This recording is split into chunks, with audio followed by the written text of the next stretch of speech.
समुद्र लगातार गर्म हो रहे हैं। मरीन हीट वेव्स ज्यादा फ्रीक्वेंट और इंटेंस हो रही हैं। गर्म होते समुद्र में पैथोजन से इंसान के लिए खतरा बढ़ रहा है। अरेबियन सी और बे ऑफ बंगाल में असर दिखने लगे हैं। क्या ये सिर्फ समुद्र की बढ़ती गर्मी है या हमारी फसल, पानी और जिंदगी पर आने वाले बड़े संकट की शुरुआत? जो हीट सिंक होते हैं, ज्यादातर जो एटमॉस्फेरिक हीट होती है 90% वो ओशन ही अब्जॉर्ब करते हैं और वो एसिडिफाई भी हो रहे हैं और गर्म भी हो रहे हैं। तो खौलता हुआ एसिड बन गए हैं हमारे समुद्र। कैसा लग रहा है? हमारा जितना अतीत रहा है हमें उसका पुनर्मूल्यांकन करना पड़ेगा। वो सब कुछ ठीक होता तो क्या हमें महाप्रलय पर लाकर खड़ा कर देता? तो उसका नतीजा ये होने वाला है कि दुनिया के लगभग 120 करोड़ लोग हैं जिन्हें अपना घर छोड़ना पड़ेगा। हमारे तरीकों ने पृथ्वी को बर्बाद करा है और उसको बचाना है तो हमें हमारे तरीके ही बदलने पड़ेंगे। हमारे जो ओशंस हैं, अगर 70% जैसे हम कहते हैं कि जो पूरा क्षेत्रफल है पृथ्वी का वो क्या है, पानी से घिरा हुआ है, ठीक उसी तरीके से जो 70% लाइफ है वो थल में नहीं जल में पाई जाती है। थल में नहीं, जल में। हमारे ओशंस का एसिडिफिकेशन हो रहा है और वो गर्म हो रहे हैं। जो हीट सिंक होते हैं, ज्यादातर जो एटमॉस्फेरिक हीट होती है 90% वो ओशंस ही अब्जॉर्ब करते हैं और वो एसिडिफाई भी हो रहे हैं और गर्म भी हो रहे हैं। तो खौलता हुआ एसिड बन गए हैं हमारे समुद्र। कैसा लग रहा है? पहले तो एसिड और वो भी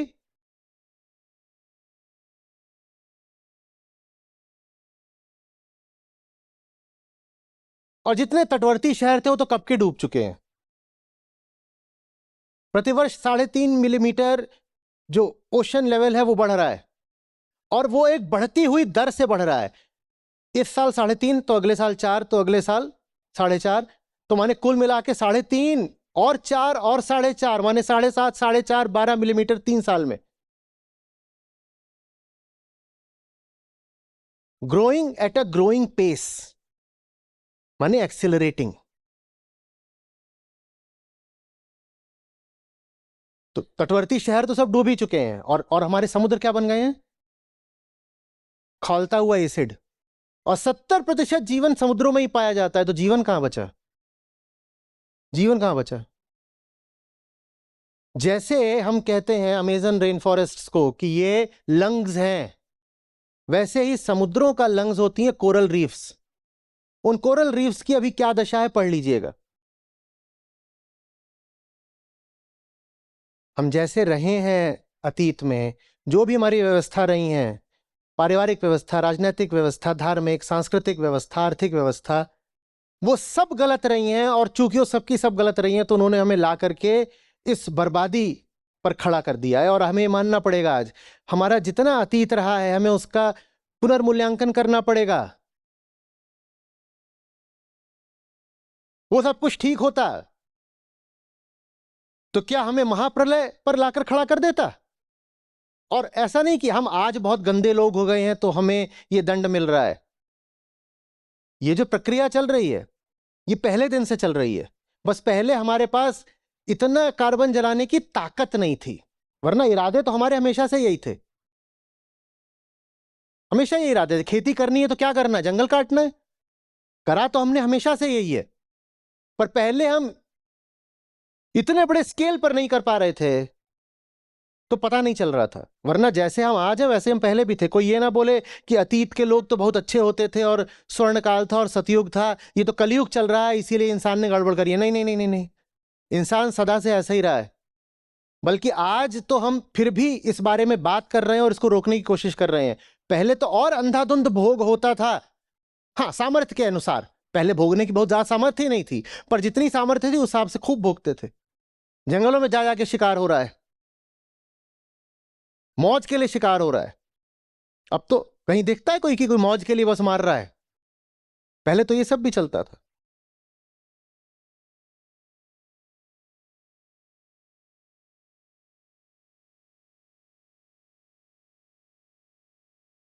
आ रही है बात समझ में?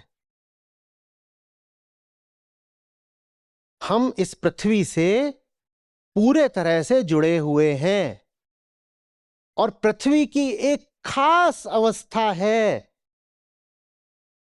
सिर्फ जिस पर मनुष्य जिंदा रह सकता है। वो अवस्था बदलेगी तो मनुष्य नहीं बच सकता। एक खास हमें वायुमंडलीय दबाव चाहिए, एक खास तापमान चाहिए। वो सब कुछ जब वैसे का वैसा ही रहता है तब ये प्रजाति बची रहती है, हमारी प्रजाति और प्रजातियां भी। तुम पृथ्वी को ही बदल दोगे तो इंसान नहीं बचा रह सकता। हम पृथ्वी ही हैं, हम पृथ्वी से ही उठे हैं। तुम पृथ्वी को ही बदले दे रहे हो तो हम बचेंगे कैसे? और ये इरिवर्सिबली बदल रहे हो। ये जो कार्बन डाइऑक्साइड आपने डाल दी अब वायुमंडल में, ये वापस नहीं खींची जा सकती। और पहले भी जब भी मास एक्सटिंक्शन हुआ है तो इसी वजह से हुआ है कि कार्बन डाइऑक्साइड बढ़ गई थी और फिर लाखों करोड़ों सालों के लिए पृथ्वी से जीवन विलुप्त हो गया। आप इसे छोड़ तो सकते हो, वापस कैसे लाओगे? वापस लाने के लिए पहले प्राकृतिक प्रक्रियाएं थी। पेड़ सोख लेते थे, समुद्र सोख लेते थे, मिट्टी सोख लेती थी, तो एक संतुलन बना रहता था कि इतनी एमिट हो रही है और इतनी सोखी जा रही है। कृत्रिम रूप से उसको सोखना संभव नहीं है। मशीनें बनाने की कोशिश वगैरह चल रही है। वो मशीन भी क्या मांगेगी चलने के लिए? ये कि मैं कार्बन डाइऑक्साइड सोख लूंगा, संभव नहीं है।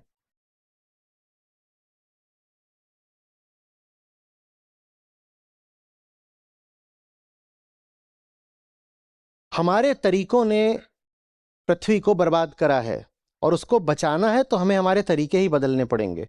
लेकिन आज भी अंतर्राष्ट्रीय स्तर पर जितने प्रयास चल रहे हैं वो ये हैं कि हमारे तो जो तरीके रहे हैं और हमारी जैसी जिंदगी रही है वो वैसे ही चले। कुछ और जुगाड़ करते हैं कि कैसे क्लाइमेट चेंज को रोका जाए। हम बदलने को राजी नहीं है, हम अपने केंद्र को बदलने को राजी नहीं है।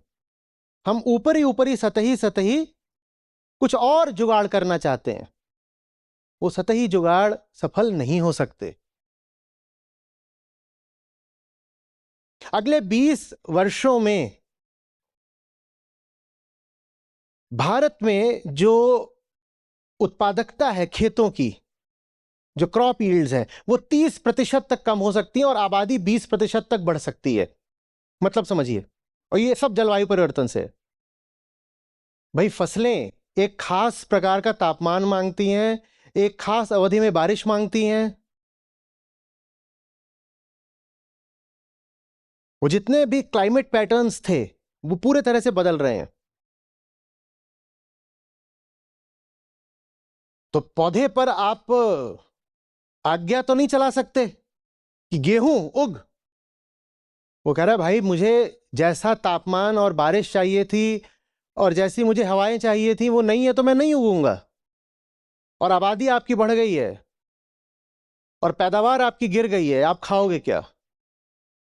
आप नहीं खा पाओगे। उसका नतीजा ये होने वाला है कि दुनिया के लगभग 120 करोड़ लोग हैं जिन्हें अपना घर छोड़ना पड़ेगा। और दुनिया में बोल क्यों रहा हूं, ज्यादातर उसमें भारत जैसे देशों के होंगे।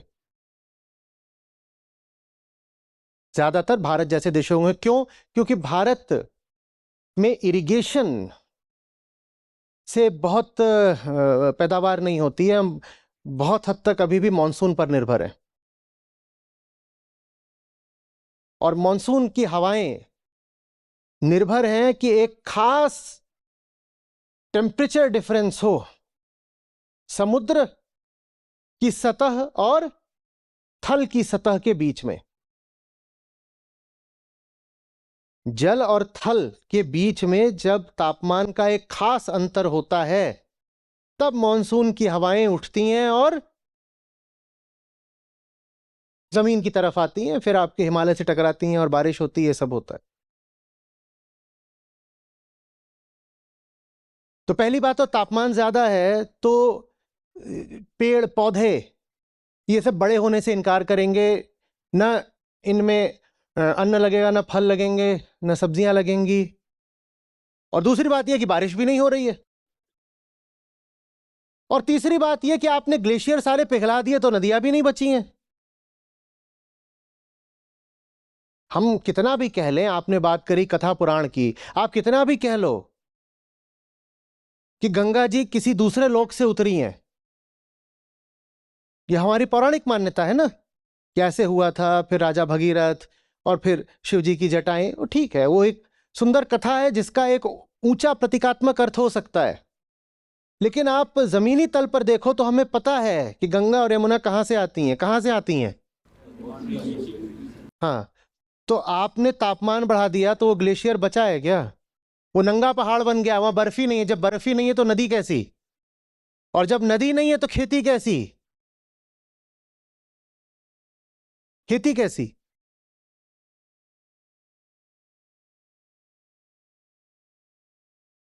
और एक झटके में नहीं हो जाएगा ये सब कुछ, ये साल दर साल लगातार हो रहा है। गंगोत्री कितना सिकुड़ चुका है, थोड़ा सा गूगल करिए तो आपको पता चल जाएगा। मैं आपसे यहां पर एक भी बात ऐसे नहीं बोलने जा रहा हूं जो काल्पनिक है, मैं आपसे वही सारी बातें बोल रहा हूं जो यूएन और आईपीसीसी की रिपोर्ट्स में रोज सामने आ रही हैं, बस उन रिपोर्ट्स को हम पढ़ते नहीं हैं। गंगोत्री कितना सिकुड़ चुका है, आप खुद सर्च कर लीजिए। और यहां से जाने के बाद क्या सर्च करेंगे, आप लोग तो मोबाइल लेके बैठे हैं, रिकॉर्डिंग भी कर रहे हैं, यहीं बैठे बैठे कर लीजिए ना।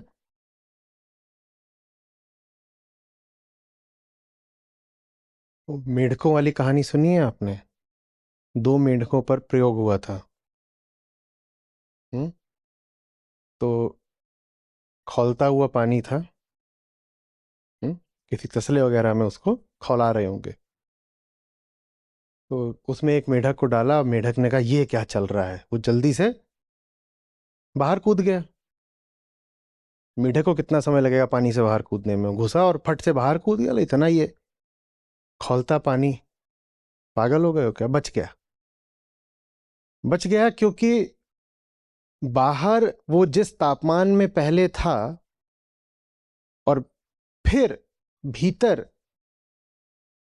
पानी के जिस तापमान का उसको अनुभव हुआ, उनमें यकायक बहुत ज्यादा अंतर आ गया, है ना।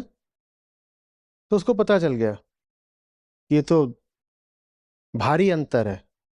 अंतर अचानक से आया तो उसको अनुभव में आया, वो नोटिस कर पाया। फिर एक दूसरा मेढक लिया गया, उसको पानी में डाला गया, पानी सामान्य तापमान पर। फिर तापमान थोड़ा बढ़ाया गया, तो मेढक जो है बाहर नहीं आया। इसको कहते हैं अनुकूलन, कंडीशनिंग। पानी गर्म हुआ पर मेढक की जो व्यवस्था थी वो उसी गर्म तापमान के अनुसार ढल गई, उसके अनुकूल हो गई, तो वो बर्दाश्त कर ले गया। फिर तापमान थोड़ा और बढ़ाया गया, पर अभी भी मेढक ने तुलना पिछले तापमान से करी। वो बोला थोड़ा ही तो बढ़ा है। जैसे आप कदम दर कदम सीढ़ी चढ़ रहे हो और हर कदम पर आपको यही दिखाई देता हो कि पिछले कदम से थोड़ा सा ही तो ऊपर आए हैं, थोड़ा और तापमान बढ़ाया गया, थोड़ा और बढ़ाया गया, थोड़ा और बढ़ाया गया, मेढक बाहर ही नहीं आया, क्योंकि अचानक से नहीं बढ़ा तापमान, वो उबल कर मर गया उसमें, वो उसमें उबल कर मर गया। अब मुझे नहीं मालूम ये प्रयोग वास्तव में हुआ है कि नहीं हुआ है, लेकिन कहानी सुनने में बोधपूर्ण भी है और रोचक भी है। बात समझ में आ रही है? वो मेढक कौन है? हम किसी मेढक की नहीं बात कर रहे हैं, वो मेढक हम हैं। अचानक से अगर औसत तापमान 3 डिग्री 5 डिग्री बढ़ जाए तो हम सब चिल्ला पड़ेंगे और सदमे में आ जाएंगे और कहेंगे ये कुछ बहुत गलत हुआ है, जल्दी से इसे रोको। पर वही प्रक्रिया अगर दशकों से चल रही हो तो हम उसको नोटिस नहीं कर पाते हैं, हमें पता नहीं चलता है कि ऐसा हुआ।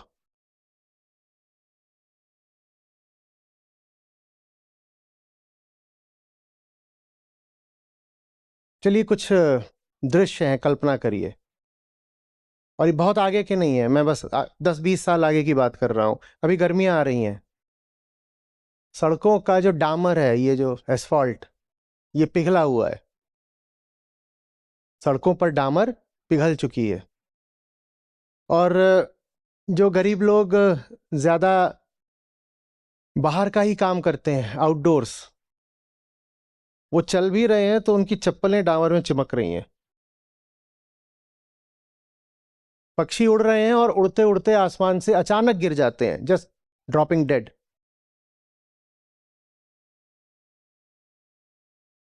बच्चे स्कूल से लौट रहे हैं और 1-2 बजे का दोपहर का समय है, और बच्चे ऐसे चलते आ रहे हैं, चलते जा रहे हैं, अचानक हीट स्ट्रोक हुआ, वहीं गिर गया।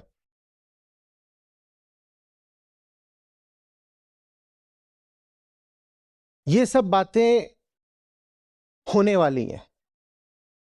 पर जब ये सब भी हो रहा होगा ना, तो हो सकता है हमें तब भी बहुत बुरा न लगे, क्योंकि यकायक नहीं होगा। हमें जो चीज मार रही है वो ये कि ये सब कुछ ग्रेजुअली हो रहा है, क्रमशः हो रहा है, लगातार हो रहा है, निरंतर हो रहा है, पर एक झटके में नहीं हो रहा है। आपको खुशी होगी इस नाते, जो हमारी अपनी ऐप है जिसमें हमारे गीता और बाकी सब कार्यक्रम चलते हैं, यहाँ पर बुद्ध हैं, गीता है, उपनिषद हैं, अष्टावक्र हैं। ये मुझे मिले, मेरी ज़िंदगी बदली, ये तुम्हें मिलेंगे, तुम्हारी ज़िंदगी भी बदलेगी। सच पूछिए तो मतलब लाखों नहीं तो कम से कम हज़ारों ज़िंदगियाँ तो हैं जो बिल्कुल बदली हैं।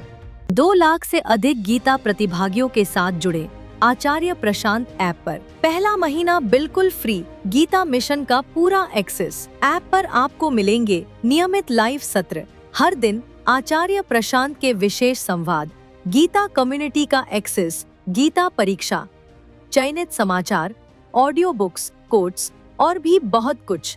गूगल प्ले स्टोर या एप्पल ऐप स्टोर पर आचार्य प्रशांत सर्च करें और अभी डाउनलोड करें।